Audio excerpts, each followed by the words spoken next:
introduce our next, well, he's not a panelist. He's just, he's a one-person panel, but he will certainly give us a great presentation today. I got an email. Several of us got an email from our friend Karen Lane up in Barrie, Vermont. Barrie is, as some of you may know, kind of a sister city to Lawrence. The people of Barrie took in a lot of the children from Lawrence during the strike of 1912. They have a very similar labor history and heritage to Lawrence, so we've always felt very close to our friends in Barrie. They usually attend. Karen usually attends the Lawrence, the festival in Lawrence every year, but obviously she couldn't this year. But she sent us a message. What is Labor Day without a visit to Lawrence? Absolutely a favorite event for your gang of supporters in Barrie, Vermont. So sorry not to see you all in person today.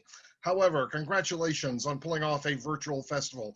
You are an amazing and tireless team. With any luck, a bunch of us will see you next year. Best wishes to you from your comrades in Barrie. And Karen, what can I say except best wishes to you and our great thanks to you for your participation through the years. And certainly the late, great Chuck Briggs, we'll never forget him. And it is always great to visit you guys, and it's always great for you guys to visit us. So thank you. And it is now my great pleasure to introduce our next participant in Lawrence History Live, a gentleman by the name of Andrew Sakas. And let me tell you a little bit about him. He's the Vice President of the Financial Services Division of Reminder Media in King of Prussia, Pennsylvania. He lives in Ardmore, Pennsylvania with his wife, Tamala. They have 4 children and 2 grandkids. He enjoys golf, tennis, and he recently discovered his family history on Ancestry.com, and with the help of cousins and family, was able to connect the dots to great-grandfather Jonas Smolskas, the 3rd victim of the Bread and Roses strike of 1912.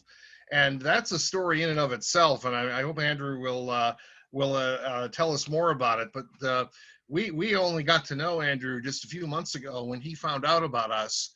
And like a lot of people that have researched or found out about the strike of 1912, he found out his own ancestors were involved in it, and that, you know, this rediscovery of your heritage, of connecting back to the strike of 1912, that's always an inspirational and very interesting and fascinating story, because as some of you know, there were a lot of efforts to cut off that history from our heritage and try to, you know, there was a backlash against the strike, but now, to this day, thanks to people like Andrew, we find people who are rediscovering their own connections to Lawrence in 1912. So it is my great honor and privilege to introduce here on Lawrence History Live, my friend Andrew Sakas.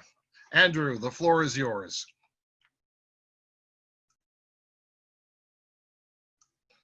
Andrew, please unmute.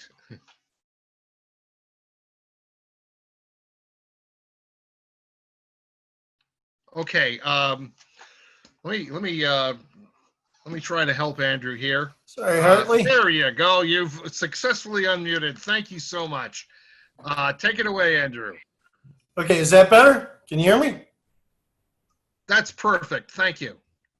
Okay, outstanding. So once again, thank you so much. So excited to have this opportunity to talk a little bit about my great-grandfather, and obviously huge thanks to everybody, Elizabeth, of course yourself, Jonas, who actually created was able to fund the gravesite for my grandfather, or great-grandfather, which I'm really greatly appreciative, Felipe and everyone.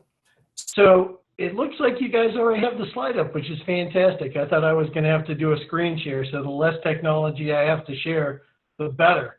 But yes, this is a photo of my great-grandfather, Jonas, who, it's kind of an interesting story, and I'll get into some of the background of the fact that I just literally learned of his existence through a cousin of mine through Ancestry.com.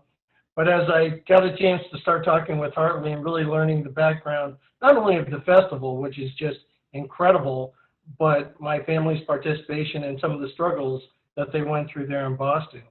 And of course, Jonas is probably best remembered really here at the festival for going to a bar to celebrate. Again, just a few months before my great-grandmother and he are expecting the birth of my grandmother, which was born just a few months after. And he's having a great time in a bar.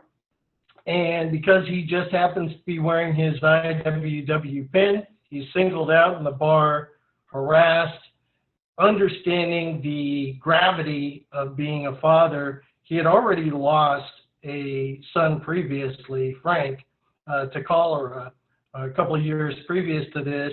So obviously wanted to make sure everything could be handled there at the house, and didn't want anything, because again, money being so tight and everything being, such a razor's edge, he just realized the importance of, hey, I must get home.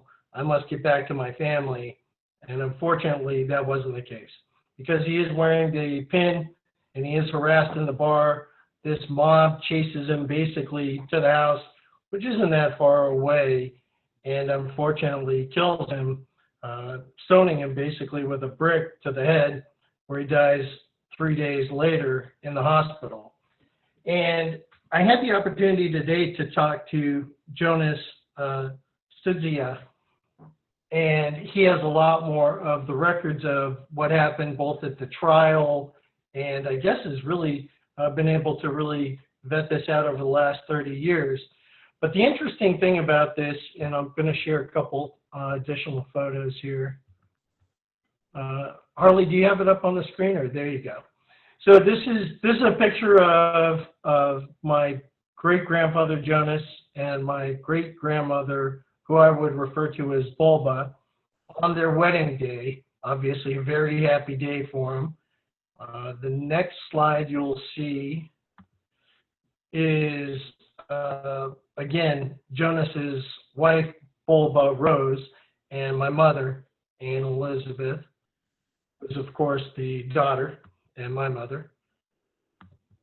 And then last but not least, you'll have a photo of the actual wedding certificate from the census of both Jonas and my great-grandmother, as well as an expanded, so you can actually read it a little bit better, of their address. And of course, they both worked at the mill at the time.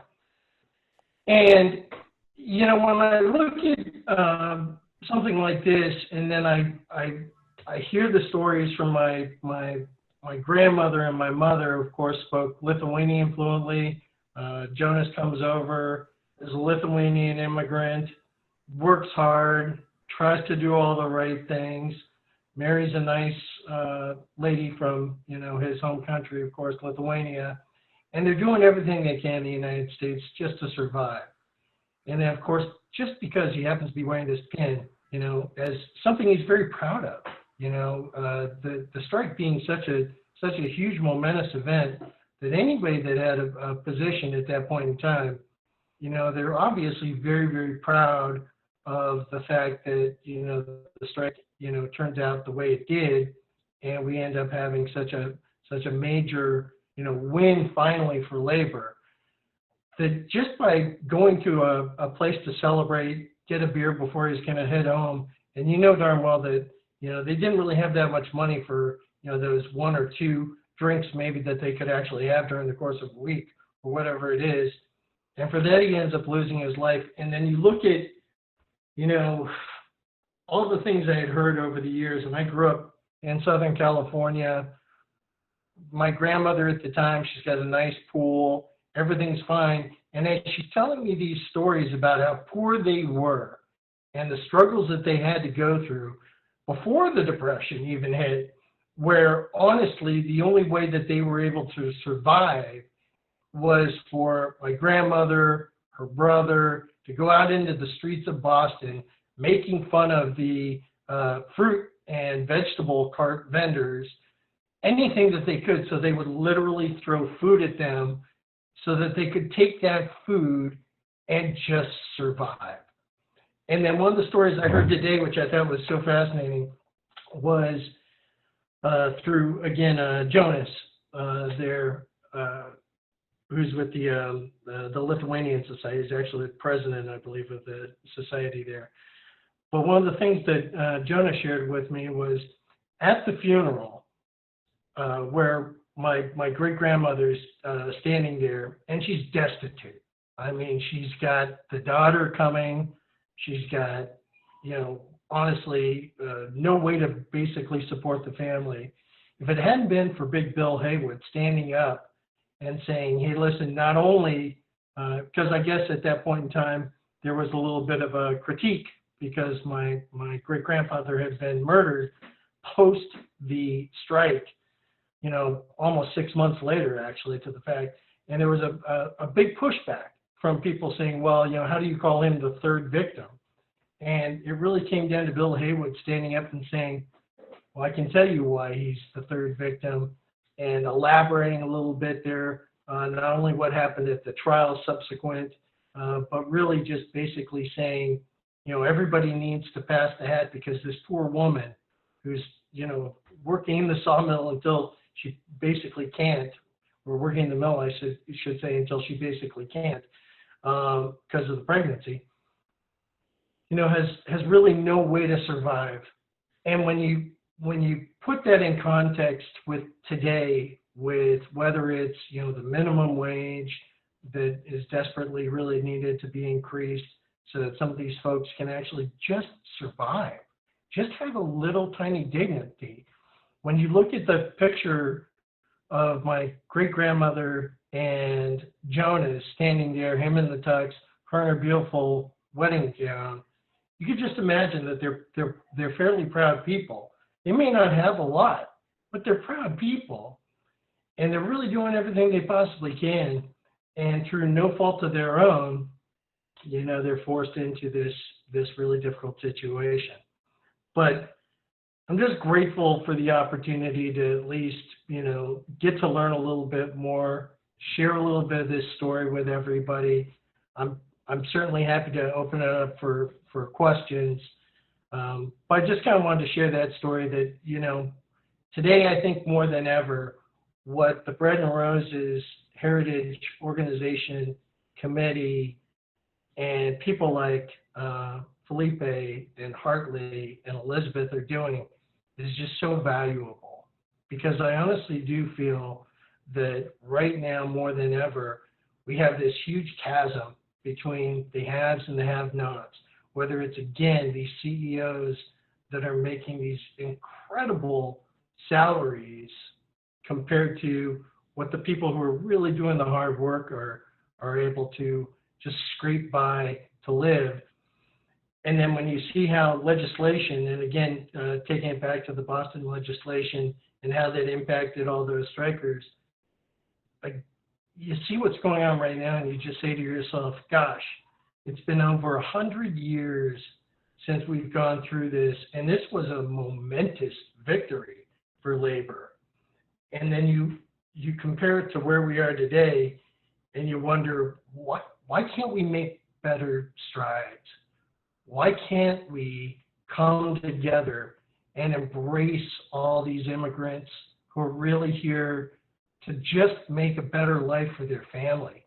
I mean, when you look at the immigrant part of the story and all the languages, we just heard about, the songs, obviously from the Bread and Roses Festival, or the Bread and Roses strike. Such a key component of that was just because you had so many people speaking different languages that at least they could come together in song. Whether they understood what every single word was, at least even as a kid, we're able to sing, Feliz Navidad as an example. I may not speak fluent Spanish, but I could certainly sing Feliz Navidad. And I just look at today, and I just want to see us as Americans. You know, we're Americans.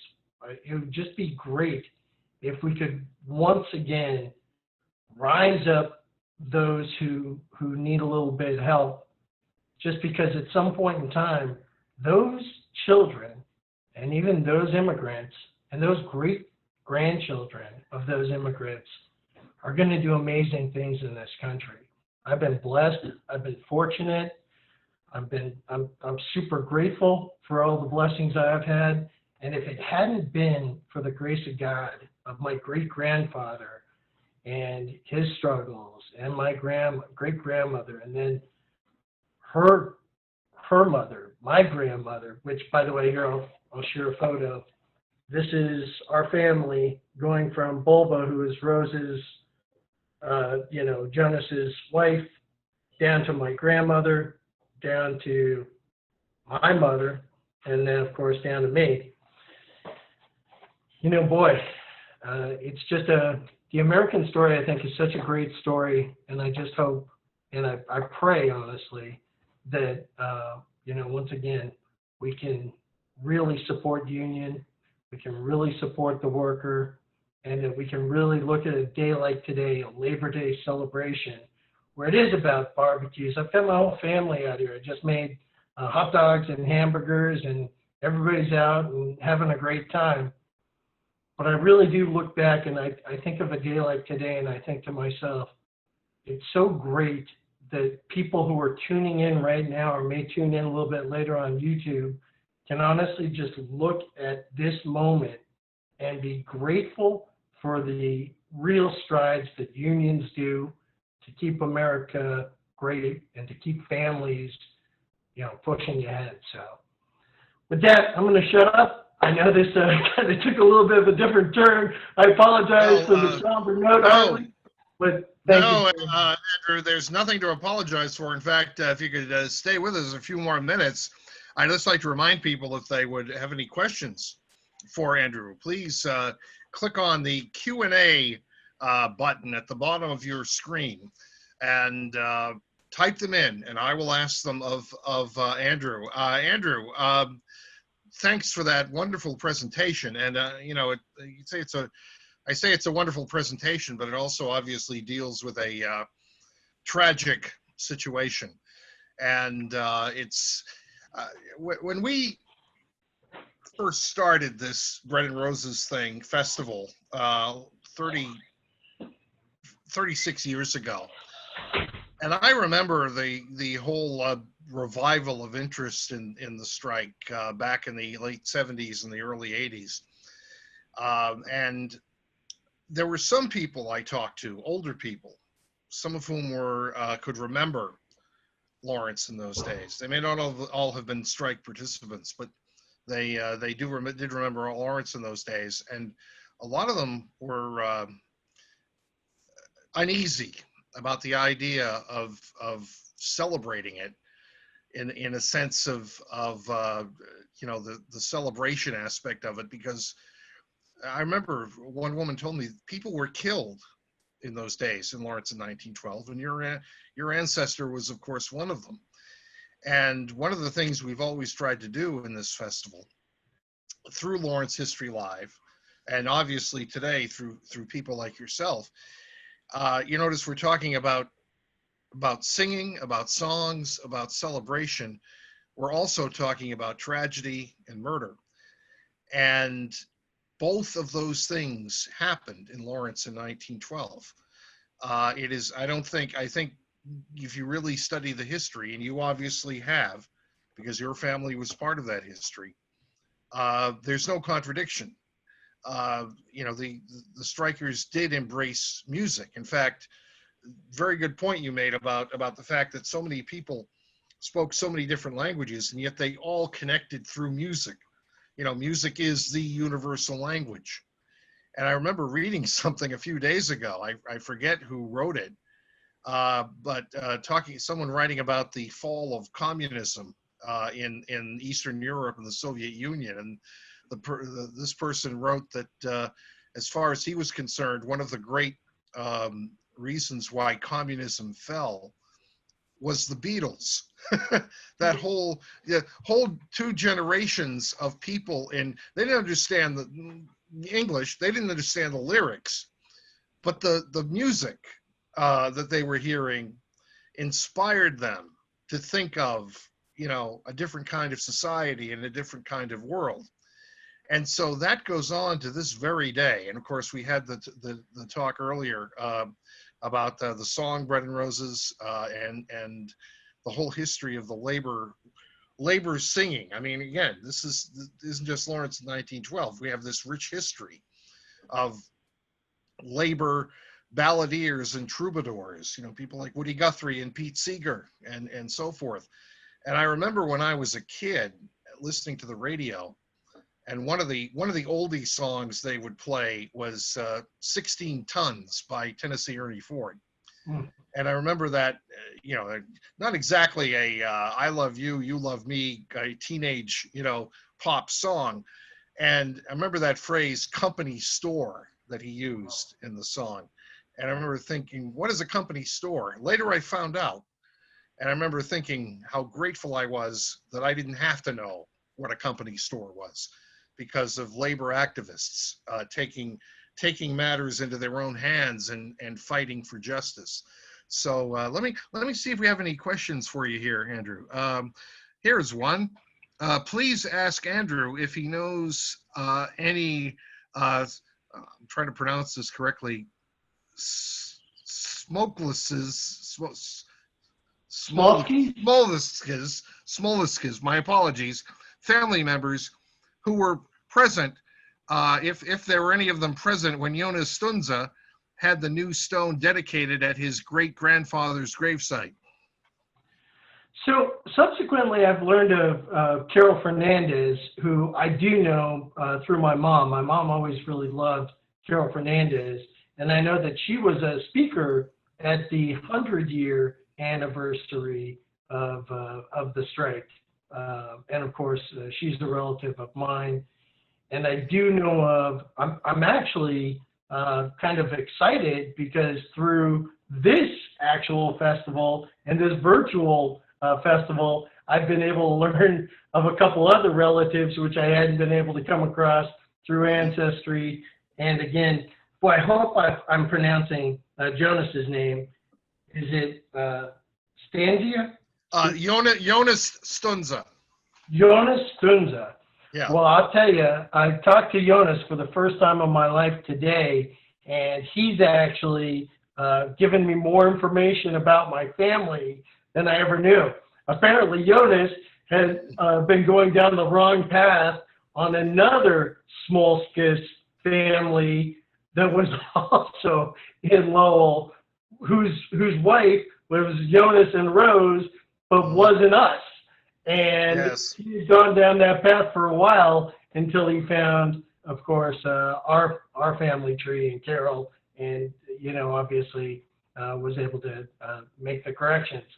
So the good news is I am thrilled to be on this because I would love to meet more Smolskas, other family members. Again, one of the things I'm so excited about since Hartley and I began talking is the ability to come up to Lawrence and really spend some time.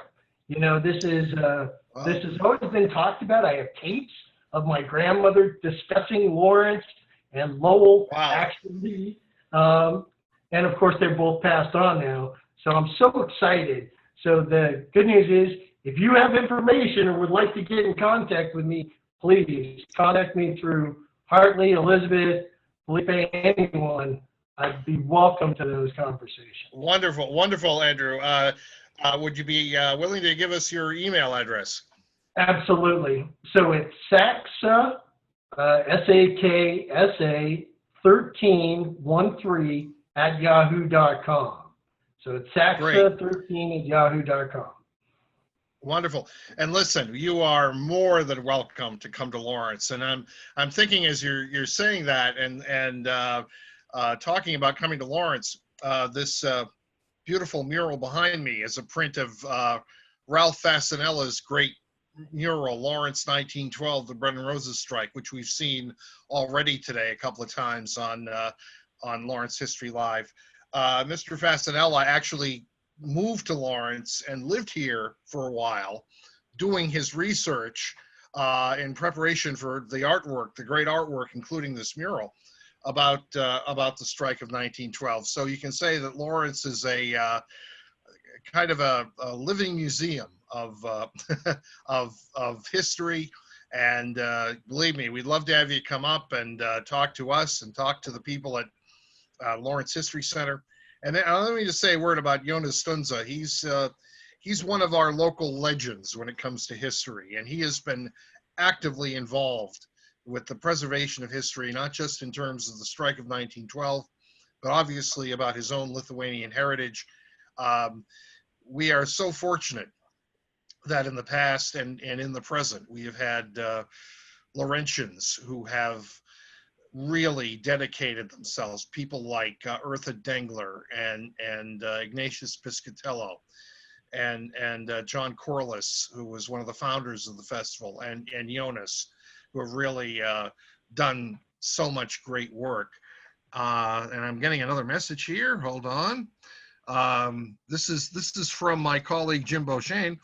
Please note that Mr. Smolkas's gravesite is located near those of the other two victims of the strike, Annie Lopizzo and John Ramey, who have also had new stones dedicated and installed to commemorate their roles in history. It is in the St. Mary's Immaculate Conception Cemetery.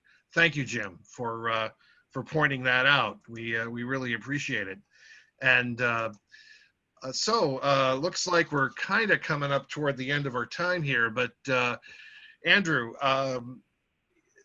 once again, thank you so much for joining us. And again, this is kind of a you yourself are kind of an inspiration to us, because you're an example of someone who found out about your connection, your family connection to the strike of 1912, connected with us, and here you are today.